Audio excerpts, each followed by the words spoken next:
With net migration climbing to a record 906,000 in the year to June 2023, will new measures go far enough? Well, the former Reform UK co-deputy leader, Ben Habib, thinks that these new measures won't make much of a difference and they need to go a lot further.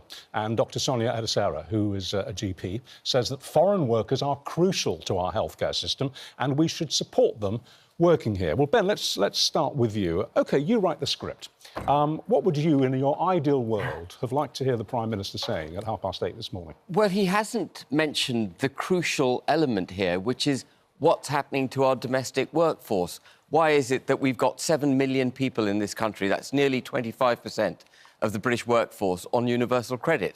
Why 1.5 million people are without a job? 3 million people aren't even looking for a job. Sorry, just 7 million people on universal credit, many of those are working. About 1.5 million of those are working, okay. 1.5 million are looking for a job, and another over 3 million aren't even looking for a job. So your point being? And the point being is that we have an underpaid, overtaxed workforce in the United Kingdom, coupled with, in my view, an overgenerous welfare and benefit system, which actually reduces the incentive for people to go to work. There has to be some reason, some economic benefit from going to work. But if you can earn £23,000 one way or another in a combination of housing allowance, benefits and so on, and your wage is of a similar level, which it is, by the way, for care workers, that's basically what they earn, why would you go and do the job? All right, so you scored those points, but you've said you would expect the Prime Minister to go, you wanted him to go a lot further. Well, what does that mean? What do you actually mean in real terms? So you've got to have a holistic approach to these things. So first of all, remove the 12,500 freeze on the threshold for income tax. You know, income tax kicks in at £12,500 per annum. That's frozen until 2028. So more and more people are being dragged into the income tax net. If they're only being paid £23,000 per annum at the moment, they're going to have an increasing burden of taxation. Mm-hmm. So make that, link the increase to inflation so that people actually have the ability to fund themselves. Sorry, how does that stop people coming here, illegally or illegally? Well, if you get British workers back into the workforce, you won't need foreign workers. It's actually quite predatory if you think about it. We are not prepared to pay our own the requisite sums required to get them to work, and so we go abroad and we effectively exploit cheap labour from other countries, taking away workers who would otherwise be in Nigeria, Zimbabwe, Ghana, wherever. So, Dr Sonia Adesara, it is purely a financial reason that our domestic workers don't want to work in the care system. And if we made it better paid or we, made tax relief more generous, we could encourage people and then we would not have to recruit from abroad. Yeah, and I think, I actually, there is elements of that I agree with. There is a reason why there are currently 130,000 vacancies in our care sector. And there's probably a reason why maybe a 19-year-old watching this programme won't want to work in our care sector. Care work is completely undervalued in this country.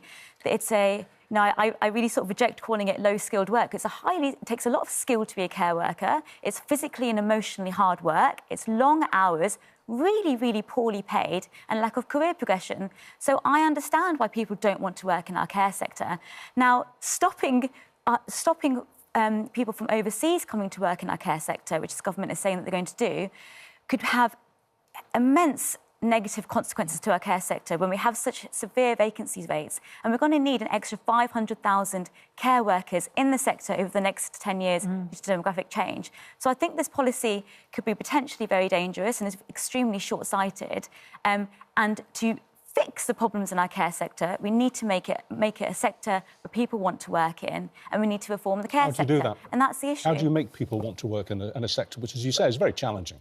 We need to pay them properly. You need to value care work, and we need to pay them properly. But Sonia, right now we have a third of councils. If you speak to these care agencies, they say a third of councils, the pay that they're offering is less than actually the living wage. So we have to pay care workers properly. We have to value this work. I completely agree. But if you keep importing cheaper labour, effectively, you get hooked on a drug of cheap labour, and that keeps a cap on wages in this country. So in the pursuit of addressing the problem by taking people in from abroad, actually what we're doing is exacerbating the problem.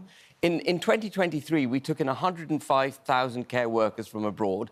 70,000 British care workers left the sector. And you just see that it's a change in personnel. And we're dumbing down our economy. We're breaking our labour force.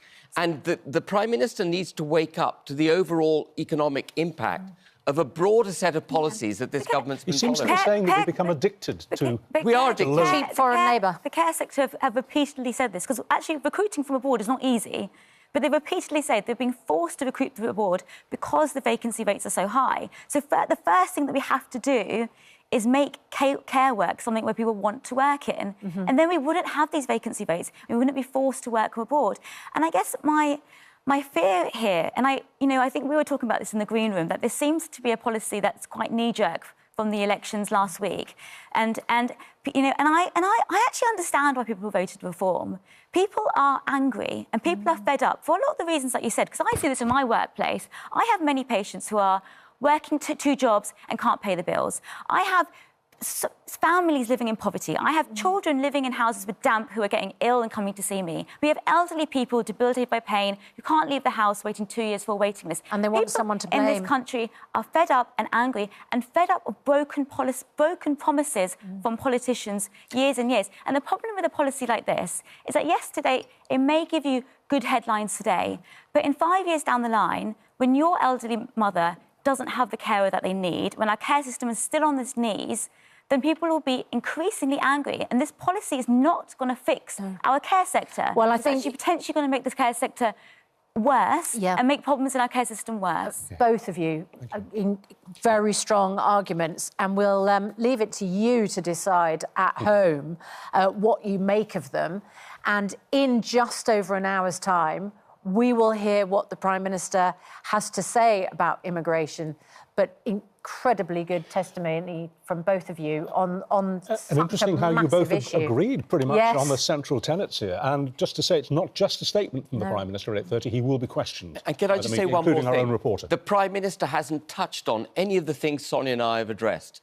And that tells you that it's a knee-jerk reaction to the elections last week. And particularly the valuing of care work. Absolutely. We constantly refer to it as a low-skill job. It totally undermines the high skills that care workers have and the dedication that they have to their work. Thank you both very much indeed. Thank you.